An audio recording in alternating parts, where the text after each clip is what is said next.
అందరికీ నమస్కారం. Welcome to my channel. రాష్ట్ర వ్యాప్తంగా పెన్షన్లను తీసుకుంటున్న వాళ్ళందరికీ రాష్ట్ర ప్రభుత్వం ఒక కీలకమైన అప్డేట్ని అయితే ఇచ్చిందండి. అంతేకాకుండా సంక్రాంతి కోసం మన ప్రభుత్వం చంద్రన్న కానుకనైతే ఇవ్వబోతోందండి.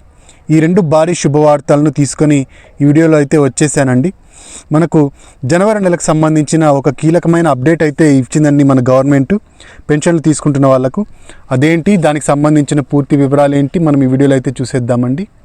మీరు ఇంతవరకు నా ఛానల్ని సబ్స్క్రైబ్ చేసుకున్నట్టయితే దయచేసి సబ్స్క్రైబ్ బటన్ పైన క్లిక్ చేసి గంట సింబల్ పైన ప్రెస్ చేసి ఆల్ పైన క్లిక్ చేయండి. దీనివల్ల నేను చేసే ప్రతి వీడియో యొక్క నోటిఫికేషన్ మీకు అందుతుంది. ఏపీ ప్రభుత్వ పథకాలకు సంబంధించిన ఏ సమాచారాన్ని మీరు మిస్ అవ్వకుండా ఉంటారు. లైక్ చేయండి, షేర్ చేయండి, వీడియోని ఎక్కడ స్కిప్ చేయకండి, చివరి వరకు చూడండి. దీనివల్ల ఇంపార్టెంట్ పాయింట్స్ మిస్ అవ్వకుండా ఉంటారు. ఇక ఆలస్యం చేయకుండా వీడియోలోకి అయితే వెళ్ళిపోదాం. ఈ జనవరి నెల పెన్షన్కి సంబంధించి ప్రభుత్వం ఒక కీలకమైన అప్డేట్ని అయితే ఇచ్చిందండి.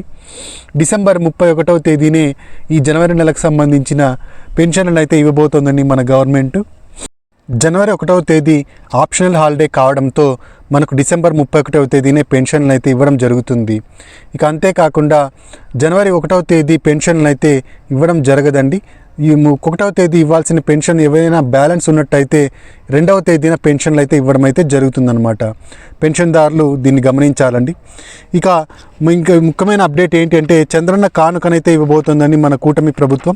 ఈ చంద్రన్న కానుకలు మనకు ఇంతకుముందు గవర్నమెంట్ ఉన్నప్పుడు, ఇంతకుముందు టీడీపీ గవర్నమెంట్ ఉన్నప్పుడు చంద్రన్న కానుకలు అయితే ఇచ్చేవాళ్ళు 2014 నుంచి 2019 వరకు.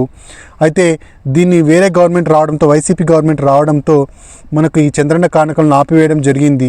ఇప్పుడు కూటమి ప్రభుత్వం మళ్ళీ రావడంతో ఈ చంద్రన్న కానుకలను ఈ 2026వ సంవత్సరం సంక్రాంతి నుంచి అందించాలి ప్రజలకు అని చెప్పేసి ఒక నిర్ణయం అయితే తీసుకోవడం జరిగిందండి.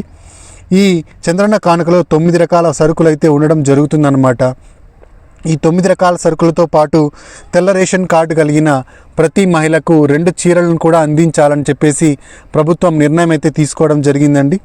ఈ 2 చీరలను మనకు ప్రభుత్వం ఈ జనవరి 1వ తేదీ నుంచి జనవరి 14వ తేదీ లోపుగా, సంక్రాంతి లోపుగా అందించడం అయితే జరుగుతుందన్నమాట. ఇక 9 రకాల సరుకులు ఏవేవి ఇస్తారు అంటే, గతంలో లాగానే మనకు 1 కేజీ గోధుమ పిండి, 1/2 కేజీ బెల్లము, 1 కిలో పామాయిలు, 1/2 కిలో శనగపప్పు, 100 గ్రాముల నెయ్యి, 1/2 కేజీ చక్కెర, 1/2 కేజీ కందిపప్పు, ఇంకా జొన్నలు లేదా రాగులు, ఈ విధంగా ప్రభుత్వం అయితే మనకు 9 రకాల సరుకులను అయితే అందించబోతోందండి. ఇవన్నీ ఉచితంగానే అందించబోతోంది మన కూటమి ప్రభుత్వం. ఈ సరుకులు మరియు 2 చీరలను జనవరి 1వ తేదీ నుంచి జనవరి 14 లోపుగా మనకు అందించడం జరుగుతుందన్నమాట. రేషన్ సరుకులతో పాటుగా మనకు అందించే అవకాశం ఉంది, లేదా మనకు జనవరి 14 లోపుగా రేషన్ సరుకులు ఇచ్చిన తర్వాత అయినా మనకు ఇచ్చే అవకాశం అయితే ఉందండి. మొత్తం 1,48,00,000 తెల్ల రేషన్ కార్డు ఉన్నట్టుగా ప్రభుత్వం అంచనా వేస్తోంది. ఇదండి మనకు ఈ అప్డేట్, పెన్షన్కి సంబంధించిన అప్డేటు మరియు ఈ చంద్రన్న కానుకలకు సంబంధించిన అప్డేటు. మీరు ఇంతవరకు నా ఛానల్ సబ్స్క్రైబ్ చేసుకున్నట్టయితే దయచేసి సబ్స్క్రైబ్ చేసుకోండి, లైక్ చేయండి, షేర్ చేయండి, మీకు తెలిసిన వాళ్ళందరికీ ఈ వీడియోని రికమెండ్ చేయండి. Thank you very much.